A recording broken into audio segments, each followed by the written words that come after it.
Bonjour à tous, bienvenue pour ce nouvel épisode de Dans les rues de Paris. Aujourd'hui, nous nous rendons dans l'avenue de Clichy, que nous avons déjà visité il y a quelques semaines, voire même quelques mois. Mais cette fois, on va s'intéresser plus spécifiquement au transport en commun dans cette avenue. Et notre avenue de Clichy, sur notre plan du 1900, elle se trouve ici. Avant toute chose, je prends quelques secondes pour vous inviter à vous abonner à la chaîne si cette vidéo vous plaît. Maintenant, on va regarder notre carte postale et on commence bien sûr par le titre. Paris, avenue de Clichy, un titre assez simple. En revanche, je n'ai pas trouvé ici l'éditeur. On a une inscription, nouvelle quelque chose, mais je ne sais pas exactement à quoi elle correspond. Si vous avez une idée, je vous invite bien sûr à écrire dans les commentaires. On parlera de la datation plus tard parce que vous verrez qu'on peut être ici relativement précis. Pour le positionnement géographique, on a ce magasin à droite, couleur et vernis Espérance, qui nous indique que le cliché était pris depuis le numéro 70 de l'avenue de Clichy, autrement dit, juste après la fourche. Donc, si on se place sur notre fameux plan de 1912, notre photographe s'est positionné très précisément ici.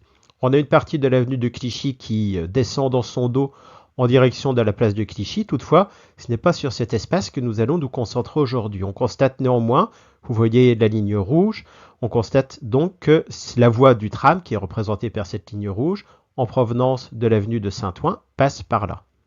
Nous allons uniquement nous intéresser à cette partie de l'avenue qui court jusqu'à la porte de Clichy. Tout au bout, là-bas, on aperçoit l'enceinte tierce. Cette enceinte comportait 17 portes, donc forcément, les voies qui menaient à ces portes, comme l'avenue de Clichy, étaient particulièrement importantes dans la vie quotidienne des Parisiens et dans la vie professionnelle de ceux qui livraient leurs marchandises et qui venaient travailler à Paris.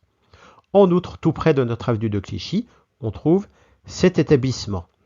Il s'agit des ateliers et de la gare aux marchandises des chemins de fer de l'État. Les ateliers des chemins de fer, je peux me tromper, mais je pense que tout simplement, c'est l'endroit où on réparait et où on construisait les locomotives. Si je fais erreur, eh bien vous pouvez m'en informer dans les commentaires.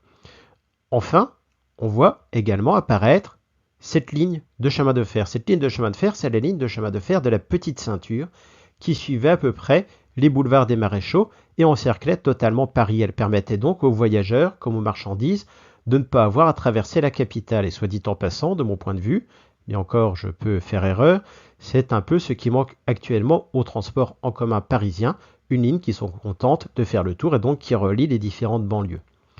Et notre avenue de Clichy, en conséquence de sa position stratégique, elle est également pourvue d'une gare de chemin de fer que vous voyez ici, et également elle abrite la compagnie générale des omnibus et elle est aussi dotée d'une station d'omnibus. Et c'est ce que nous allons voir à travers ces cartes postales. On va s'arrêter quelques secondes sur les passants avec par exemple ici deux personnages au profil assez différent. De l'autre côté, on distingue ce militaire avec une magnifique barbiche et ce véhicule de livraison tiré par un cheval et où s'entassent les tonneaux. Au centre, on aperçoit également deux véhicules de livraison. Celui qui est au premier plan, c'est manifestement un véhicule à bras et au second plan, on a un véhicule hippomobile. Regardez les paniers qui se trouvent fixés au-dessus de ce véhicule. On a retrouvé un petit peu les mêmes lors de l'épisode qui a été consacré aux Halles de Paris. Et comme on l'a dit, l'avenue de Clichy, c'est l'une des voies d'entrée dans la capitale. Derrière ce livreur, on aperçoit également un bus là-bas. On le voit assez mal, mais c'est sans doute le même modèle que celui que l'on trouve ici plein centre. Donc là, il s'agit vraisemblablement d'un bus impérial qui circulait dans les rues de Paris à partir de 1906. Entre 1911 et 1912, ces bus impériales ont été remplacés progressivement par des bus sans impérial. Donc là, on est entre 1906 et 1911. Cet autobus impérial, très certainement, il va s'arrêter au niveau de la station des omnibus automobiles de l'avenue de Clichy. Vous voyez que cette carte postale a été éditée par Fernand Fleury. On va s'amuser à zoomer sur le premier autobus que vous voyez là. D'abord, on peut lire sur le fronton Compagnie Générale des Omnibus, dont dépendent donc ces autobus impériales. Cette compagnie a été créée en 1855 dans le but de donner une cohérence au transport en commun dans la ville de Paris. Sur le côté, en faisant un petit peu d'effort, on arrive également à lire le nom de la ligne, avenue de Clichy, Odéon. Cette ligne a été mise en service avec ces autobus impériales en 1907. Donc, sur ces deux cartes postales, on est entre 1907 et 1912. Ces bus impériales sont divisés en plusieurs niveaux. Ici, le rez-de-chaussée est réservé à la seconde classe, tandis que la première classe se trouve au deuxième étage. On a l'impression que le niveau impérial est fermé, mais il faut savoir qu'au tout départ, en 1906, il était ouvert. On a décidé, donc il laissait à ce moment-là les passagers à l'air libre.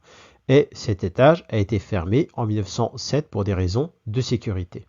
Et à l'avant, vous voyez également le chauffeur qui prend soin de sa machine. Le chauffeur était responsable du bon état de son bus.